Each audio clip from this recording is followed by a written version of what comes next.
We're like, that didn't quite fit the image. So here he comes in, and they're doing all the things that, they're thinking he's going to make the announcement, but it doesn't make sense that he comes in on a donkey. In a little bit of time, with the few words that he said and what was exchanged, we know that the crowd soon, that day, as a matter of fact, got one aspect of his message. They got that he was not out to destroy Rome, that he had come to bring a message of peace. It says the Jesus whom they had liked and loved and hoped for turned out totally and fundamentally not to be the person even they thought he was, in spite of them so desperately hoping that he could be the deliverer. You see, Jesus had become an image in their minds, out of their own creation, convenient to their own agendas. And when the truth dawned on them that he was not that person, the anger against him knew no bounds. It was most of the exact same individuals who were screaming, "Hosanna, Hosanna," 1 week later were saying, "Crucify him." Now, let me ask you, have you ever heard that before? No. I think very rarely we don't go dig deep enough to really get the cultural setting.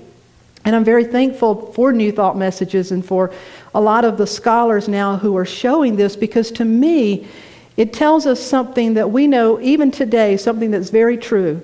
No matter what we believe about the individual Jesus or the life of Jesus, we would all agree that Jesus made a remarkable impression, correct? Yes. Because we're still talking about this individual 2,000 years later. And we also, I think, would agree, and all you need to do is look at all the different denominations and the books and the flavors and the fighting, and we can all agree that we still don't really understand what the point of the life was and what the message. So on those two things, we still find ourselves in that place of asking, what is the value for me in all of this? Well, Jesus often said, to those who have ears and can hear, let them hear.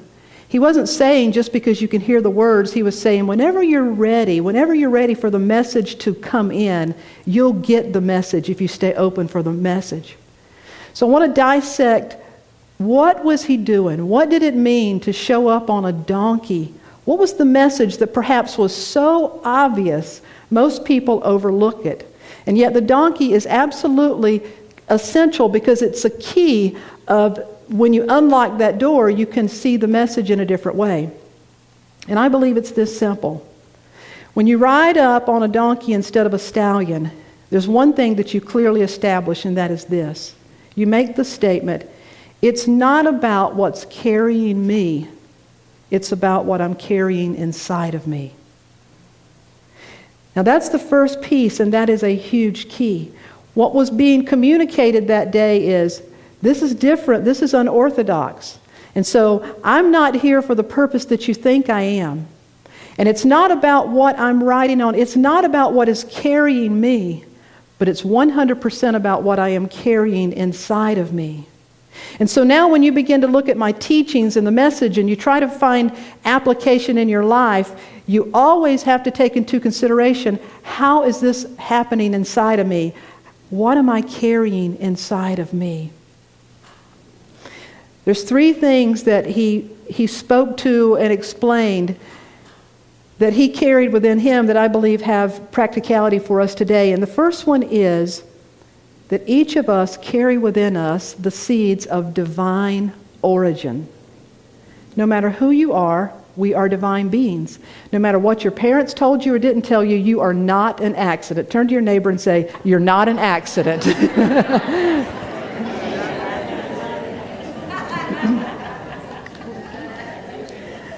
And so you can never be cut off. You can never be placed outside. There's absolutely nobody who does not qualify for the gift and blessings of God.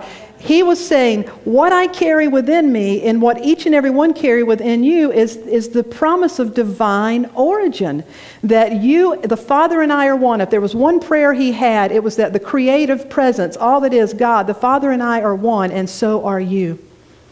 Jennifer last week in Sunday school was talking to the children, and she said she brought up Jesus, and she hesitates sometimes to bring up Jesus because we are really careful about the message that we want to make clear about the message that we send.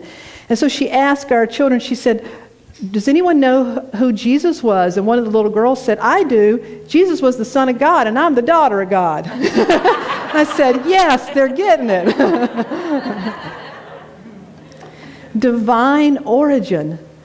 My prayer partner, Kristen Powell, is the minister in Unity Center in Columbia, tells a story that in the mid-60s, she was in elementary school, and she grew up in an area that was predominantly white. And one day when she was in first or second grade, she was with her family at the dinner table, and her parents started talking, and they said, yes, and I heard that a colored family is coming to town. And she said her little ears perked up, and she listened, and she was going, wow, I wonder what color they'll be. Will they be red or purple? Will they be green? She had never heard the term colored people. And that fascinated her when her parents had that conversation. And so that night when she was going to bed, she said, Mom, I'm so excited about the colored people. When can I meet them, and what color will they be? And thank God for her mother's response. You know what her mother said? She said, they're going to be one of God's favorite colors.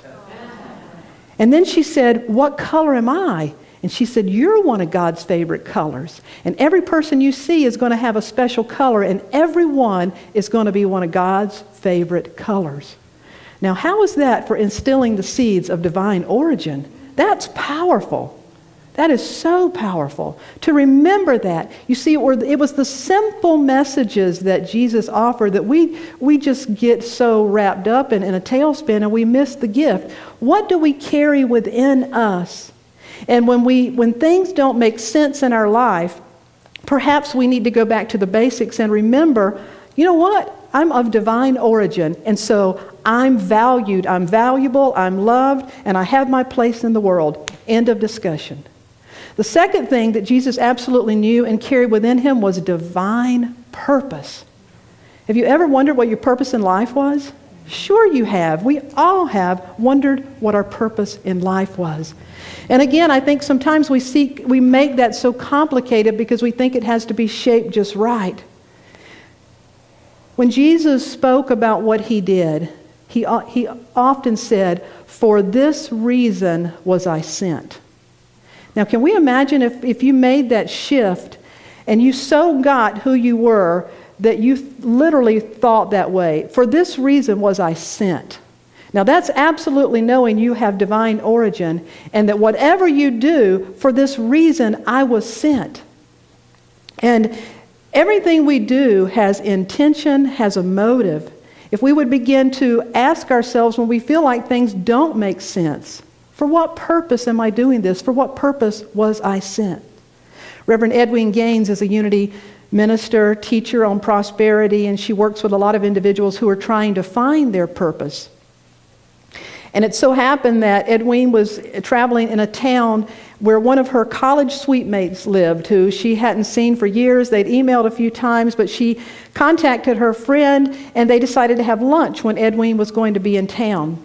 They had a nice lunch, they caught up on everything, and then when they got ready to leave, they exchanged business cards to keep in touch. And after Edwin, her friend's name were the initials MSU. And Edwin said, well, Betty, I'm sorry, I forgot to congratulate you. I didn't even know that you had your MSU. And she said, I'm embarrassed. I don't really even know what that stands for. And Betty said, well, I've thought a lot about what my purpose in life is, and I've decided what I do better than anybody else, and so I put it on my own business card. I make stuff up.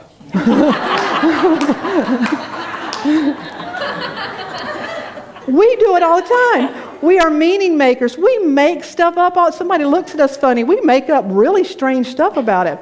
My partner and I sometimes play games like that. We just feel like, what do you think they're doing? We just make stuff up because to exaggerate, the point of what we all do. Well, if you're going to make stuff up, make things up in a way that all things can work together for good.